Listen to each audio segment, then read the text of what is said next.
जसं महाराष्ट्रात एमपीएससी ची परीक्षा होते, यूपी मध्ये यूपीपीएससी, एमपी मध्ये एमपीपीएससी, तसंच झारखंडमध्ये जेपीएससी ची परीक्षा होते।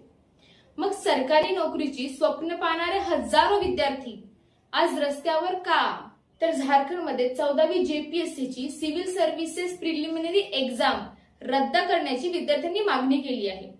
भरती परीक्षांमध्ये कथित अनियमिततेचे आरोप समोर आले आहेत। विद्यार्थ्यांचे म्हणणे आहे की फक्त परीक्षा घेणं पुरेसं नाही, तर परीक्षा फेअर आणि ट्रान्सपरंट असावी।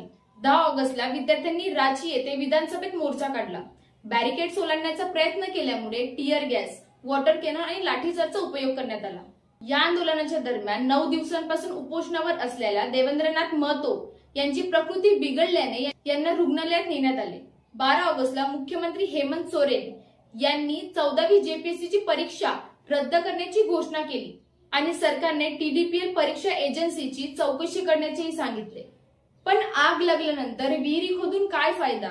सरकारी नोकरीसाठी विद्यार्थी फक्त परीक्षा देत नाही, ते अनेक वर्षे देतात आणि जेव्हा परीक्षा व्यवस्थेवरच विश्वास डगमगतो तेव्हा फक्त प्रश्न परीक्षेचा राहत नाही, तर प्रश्न राहतो विद्यार्थ्यांच्या भविष्याचा।